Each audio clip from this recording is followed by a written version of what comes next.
Well, good evening. Welcome to tonight's meet and greet. My name is Allison Lauer. I'm the executive director of the Florida Kiwanis Foundation, and I'm honored to be with you all tonight.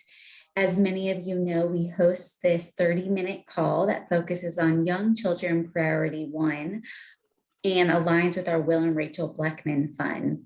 This is a 30-minute Zoom call where we introduce our speaker, we have them speak, and then we have a little bit of time for Q&A at the end. And this is recorded and shared on all of our social media channels for anyone that isn't able to attend tonight. So for those of you that aren't familiar with Barbara Breuer, she is the Kiwanis Florida District K-Kids Administrator, and tonight she'll be talking about why K-Kids rocks. So I would like to do a brief introduction to her, and then I'll give her our invisible mic, more or less. So Barbara was born in Staten Island, New York, where she lived most of her life until moving to Florida in January 2011. She received her BBA in advertising from Birch College in 1987 and her MBA in marketing in 2009. She's been married to her husband, Charlie, for 28 years, and they have one cat and 11 rats. Barbara, I feel like we should come back to that at some point tonight. And congratulations on 28 years. What an accomplishment. She's been a Kiwanis member for just over 17 years. She joined the Kiwanis Club of Livingston in New Jersey in 2005, and she served in various positions on its board, including president. After moving to Florida, she joined the Kiwanis Club of Mount Dora, where she is a past president and currently serves as a Kiwanis Key Club advisor. So Barbara wears a lot of different hats. She's a past lieutenant governor of Florida's Division 9, the Fine Nine, and currently serves as K-Kids Administrator for the Florida District. She's also the assistant secretary for the Kiwanis Club of Mount Dora in the Eye of the Tiger Kiwanis, where she also serves as the newsletter editor, which if you all aren't copied on it, her and Jeanette do a fantastic job. It's such a great resource each month, and I enjoy getting it. Next, she began her professional career buying time for commercials to air on television. Then she worked for the next 16 years at a major daily newspaper, the Staten Island Advance, selling display advertising space. She left the newspaper business to open and operate a custom picture framing retail store for 6 years in New Jersey. After moving to Florida, she became a realtor and a freelance writer. Barbara's writings expand many topics, including real estate, legal, health, and beauty, as well as ghostwriting and proofreading. She is in the process of writing her memoirs and editing her husband's book. So without any further delay, I would like to welcome and introduce Barbara. Thank you for your time. We are just so excited to have you. Thank you. Thank you. Yes, I do have, and if I forgot to add my fish, Harry Fish. He's a beta.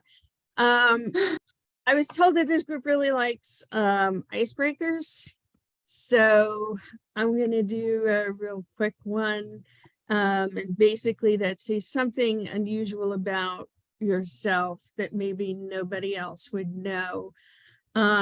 And I'll go first. My mom played piano in Carnegie Hall in the 1940s.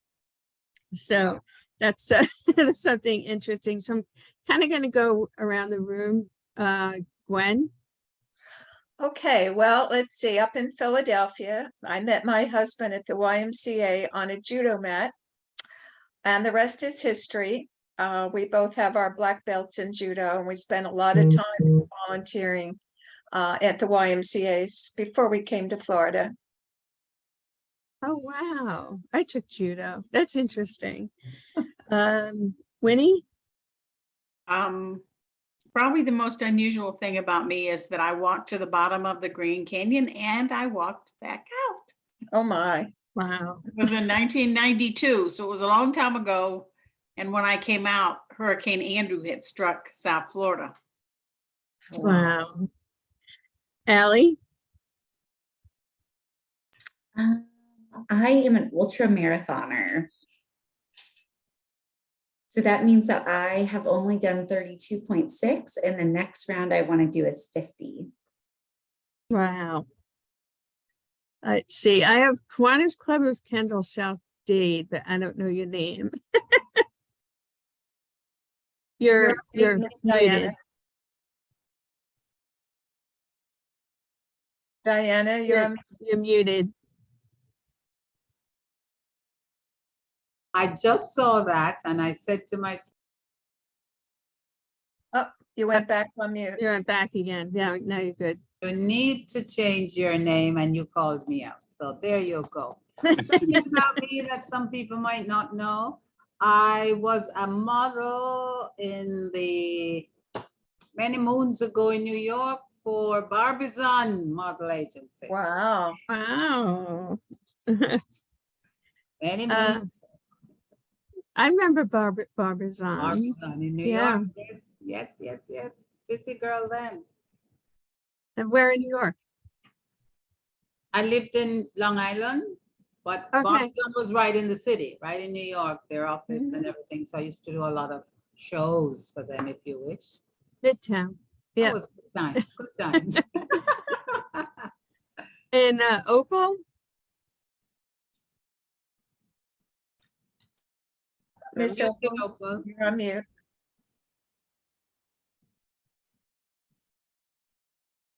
You're muted. Okay, finally I'm off mute. Hello, everyone. I think something interesting about me is that I'm a Christmas Eve baby. Ooh, Hmm. Yes, so I usually get asked, so how many presents do you get, one or two? So my family knows to not just give me one. They know, I've got to have one for Christmas. I've got to have my birthday presents and my Christmas presents. So yeah. And last but not least, Jim, right? Tommy. Tommy. Oh, I'm reading Kim and I'm thinking Jim. Oh. And it's I'm sorry. This is I didn't fun. change mine too. Well, I've ridden most major highways in the United States and including Canada on a motorcycle. And I'm going to expand that to Australia sometime soon. wow. Wow. wow. Okay, great. I did want to tell everybody before I start, this is all interesting because now I got to know like 6 new people. So I'm excited to be here. As Ellie explained, that I am the Florida Kiwanis K Kids Administrator. I did base my presentation on maybe things you didn't know about K Kids or to refresh your memory about K Kids. But who here is very familiar about K Kids? You're very familiar. Okay. Some of this is probably going to be a little bit repetitive for you because I did my presentation based on the different SLPs and what K Kids is and what our values is, but maybe you'll pick something up about it. I'm able to share screen, right? Okay. So let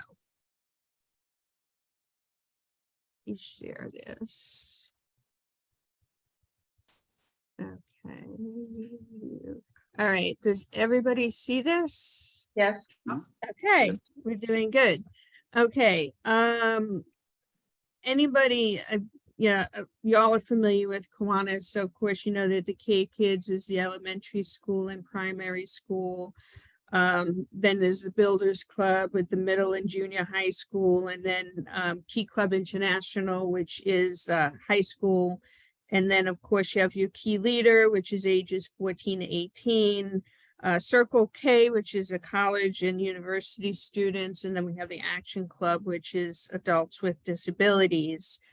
And that's the whole the Kiwanis family. And this year, Sharon Moody is really working hard to, keep it all together and help people move from the beginning, which is K Kids, and have them move all the way through Circle K International.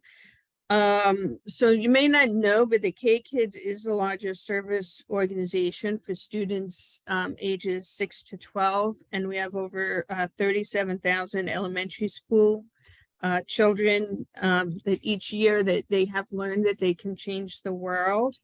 I was at a Eye of the Tiger meeting, and there's a governor that's the Illinois district governor this year, and he had started his very first experience with Kiwanis with K Kids. So he moved up through Builders Club, Key Club, all the way through Circle K, and now he's young. He's like in his 30s, and he is the Illinois Kiwanis governor, which I thought was really great. That he was that impressed with K Kids that he moved up, that it made that big of an impression. So students start at an early age by leading the club. They plan activities, they participate in community service projects, they celebrate their successes together. There's K Kids groups do a lot of different things. I know in my division, some of our K Kids groups have started a garden. They did a vegetable garden. They also work with the Kiwanis clubs to do projects with them, help them in every way possible that's age appropriate. But the core values really, and they never grow old. And the important thing is that it needs to start young. You don't start with your core values in high school. And really there are 4, and that's character building, leadership, inclusiveness, and caring. And it really starts young. I know I've had kids ask me, because I'll say, well, gee, I volunteered to do this, and now I don't feel like going, and I've had my nephews, say to me, well, Barbara, then why are you doing this? And I said, because I made the commitment, because I said that I would. And that's what these kids learn at an early age. And sometimes they don't get it at home. And the only place that they can get it, one of the few places that they can get that type of core values built into them is through K Kids. And they learn every K Kids club has a student board, and they have elected officers, and they follow the club's bylaws, which clarify the purpose of the K Kids club. And each year, the K Kids members elect their officers, and they go through training and mentoring. And the elected officers observe and train under the current club officers until taking office. So all of this builds on to a leadership model. So that, that's why I think it's great. K Kids, it starts it early on. The kids get excited and they learn all this stuff.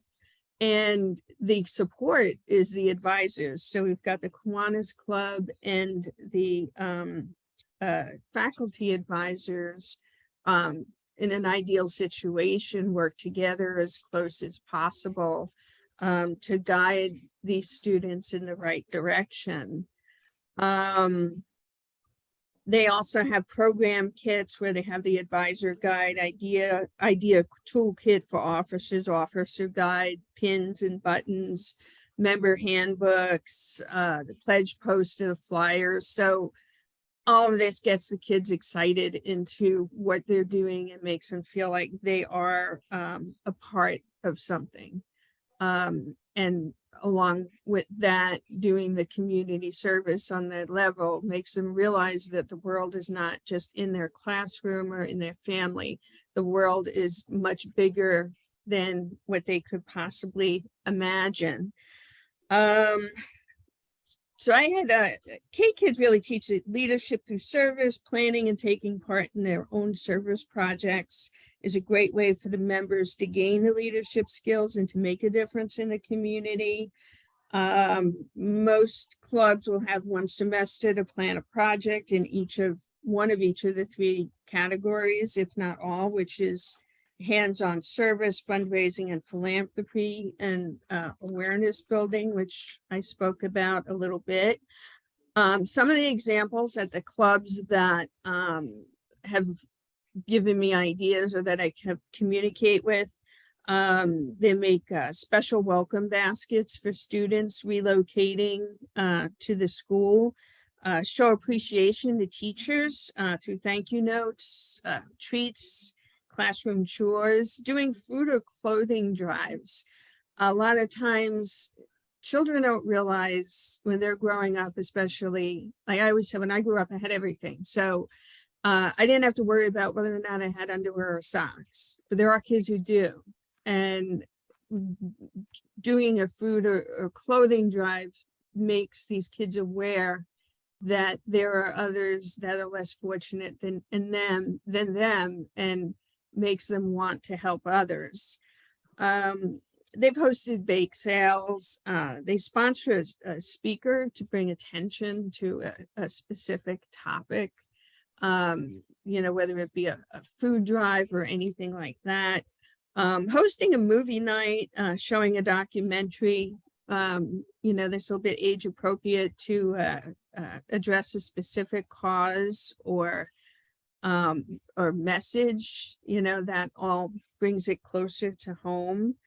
The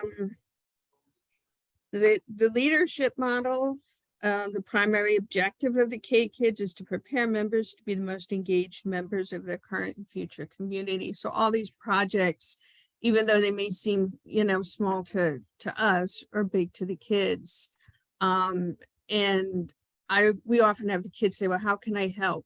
What can I do? So it's nice when you hear like an 8-year-old say that. It's really heartwarming, to see them, and some of them don't have a whole lot themselves. So for them to want to help others and to realize the bigger picture is a lot. Starting a K-Kids club this year has been really great for me, because last year was my first year as a K-Kids Kiwanis advisor. So I was still learning quite a bit about everything, and we were in the middle of COVID, and I did have some of the faculty advisors and Kiwanis advisors reach out to me when I've reached out to them. This year has gotten a spark. We've gotten quite a few clubs that have already opened. Some that are opening, I'm getting phone calls from people saying, how do you start a K-Kids, which is really exciting to me, because I had an awful lot of people on my list and I was calling. So it's been a really exciting thing for me to do this. And it's nice for me to try to guide people through the process from finding, helping people, find advisors, find a school, find a place to meet. We've also, KI has come up with different tools. They're going to come up with some more literature, I've been told, and they have an excellent video as well to promote K-Kids. But if there can be one if you can get one in your school, or if you have one, it's a great positive thing to do. And I mean, it's pretty much, I scaled down, I realized I made a really long presentation, and some of it was in the basics. So if you have any questions, or if there's anything I didn't cover or something that you want to know, let me know.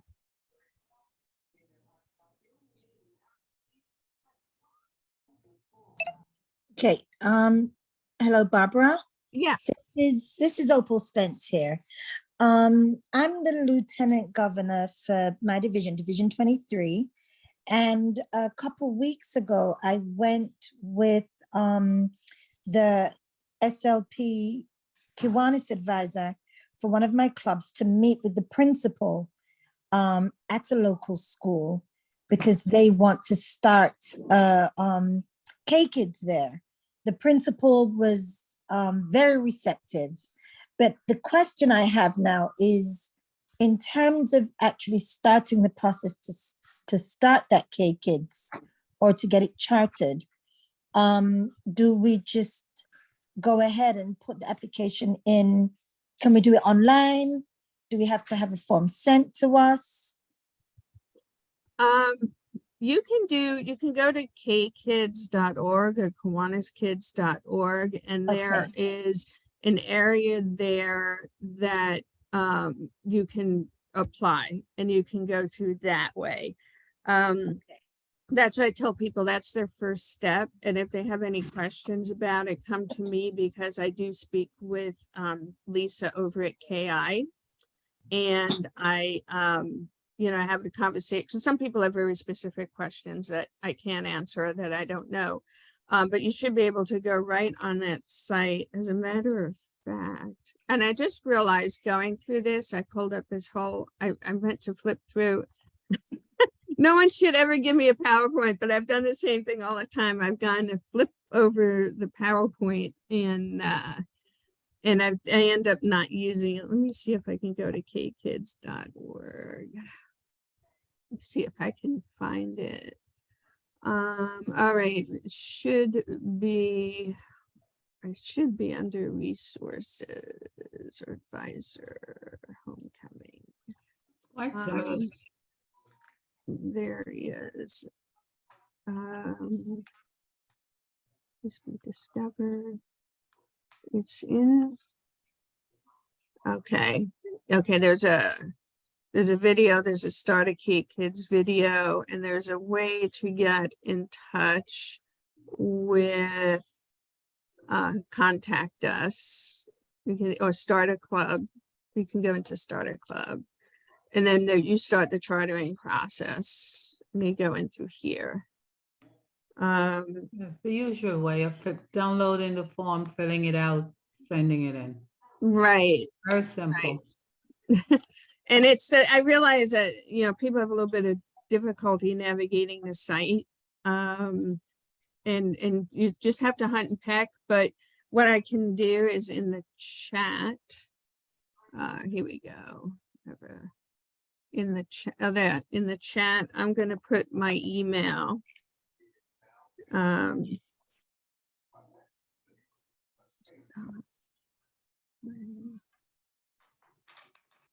Okay.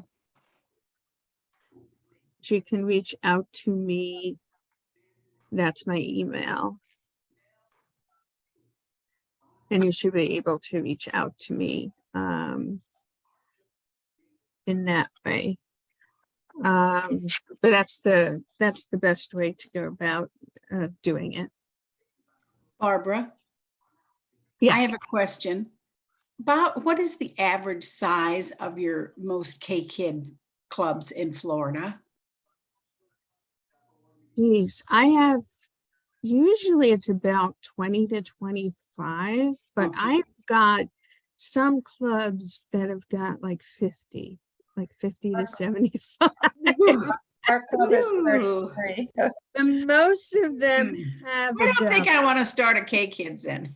but most of them have about 20 to 25.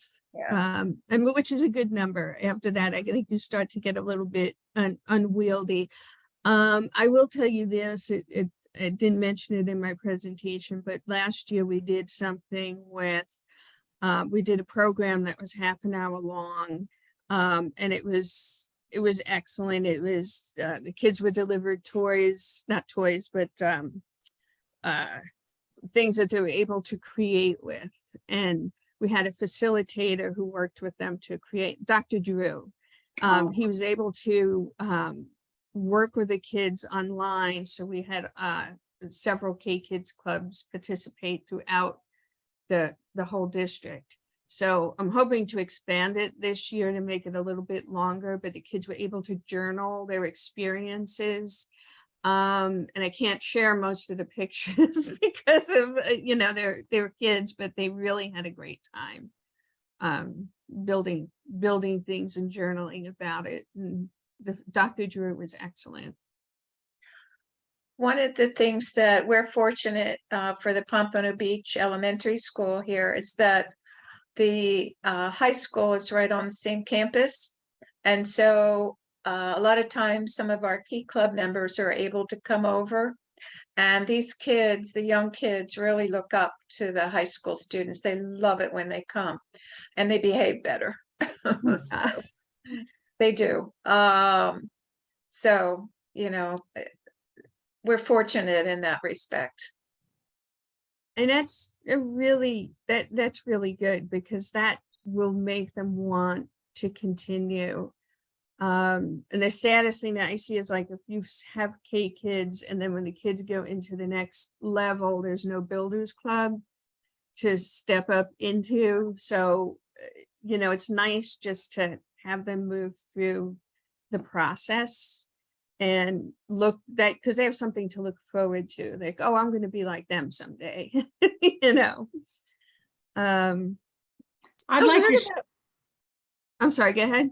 I'd like to share a story that I heard this morning at the Safety Harbor Club, and Claire Cousins, who's a past lieutenant governor, she's real involved with the kids, and she has a K kids up there, and she was talking to a member from the Northport Club after their disaster with the hurricane. And so her K kids group has been collecting books for the kids down there, and they collected 15 boxes of books to send. Wow. It's a good thing I have somebody that's got a truck that can transport them. But I thought, what a wonderful way to get kids not only giving and participating in something that's really special, but for other kids their age and in a disaster. It sort of was just like a perfect story. I was real impressed. She's a great K Kid sponsor. She's really into it. She taught school for many years and was a guidance counselor. So, but I liked that. I thought that was a great project. I get real excited when I hear stuff like that, because sometimes it's frustrating for me trying to reach out to advisors and I'm not getting anything back. And it's like, come on, share, or, let me help you. And so that's great. Books, I would not have thought of that. So well, they had a lot of their buildings destroyed and people lost their homes. So kids don't have books. And so I thought that was really, really nice. I really thought that was great. And it's good for the kids to do that kind of stuff. It really is. Yeah. And that's part of the whole reaching out and realizing that there is another world outside of your own. Mm-hmm. So Barbara, is the push then with all lieutenant governors to get K kids or builders, K kids build out? I mean, where is that push coming from? Is there any? To build more, to start new K kids, yes. I would say, like, well, we always like to have more K kids clubs. I'm not sure. I mean, there's always a push to build and strengthen our SLPs. And it's more important, I think, to have a continuation, from one level to the next. But it's always a good start, to begin with the K kids. We're really interested in focusing on areas where there aren't any K kids clubs available, or very few. Is there a push? I mean, we always want to build on it, but we don't want to like double and triple and quadruple and whatever, but we want to have the succession. That's really where it is. So we want to start and build up from there. Does that help you? Does that answer your question? Yeah, it's cool. I was just wondering if there was any You know how they keep telling you, build more clubs, more clubs, more clubs. So I was wondering, you never hear build more K-Kids, build more Builders Club. It's Kiwanis clubs. So I was It's- wondering if anybody, if, you know, if they were focusing on the K-Kids or the Builders Club. I think they focus on all the SLPs. And they focus really where the need is. Yeah. It's more important than anything. Like right now in my division, and there's a bit of a hole in one of the areas because there's no builders club. Now we can, it's interesting. I'm very friendly with Crystal Laudicina, who's with he's the Builders Club administrator. And when I first started, she said to me, well, you can always have a K-Kid sponsor, or that a Builders Club, not a K-Kids, a Key Club sponsor, a Builders Club or a K-Kids if you really need to get a club to sponsor along with and they can work along with the Kiwanis Club to do that, you know, so that the Kiwanis advisor doesn't have the lion's share of the time. So instead you've got a high school student or even a CKI person coming in and working with the kids too. So we have things like that going on, but we like to pull, you know, them all together so that there's a succession. Okay, no problem. Thank you so much, Barbara, and thank you all for asking such great questions. I think tonight I learned so much more than I have. So thank you for carving out the time and speaking to us. It's so great to see everyone virtually. Happy Thanksgiving to all, and we look forward to seeing you next month for the next 30 minutes. And this will be available on our YouTube channel if you'd like to share it with your clubs or your divisions. So thank you all so much again for joining us tonight. We want to be respectful of your time and have a great night.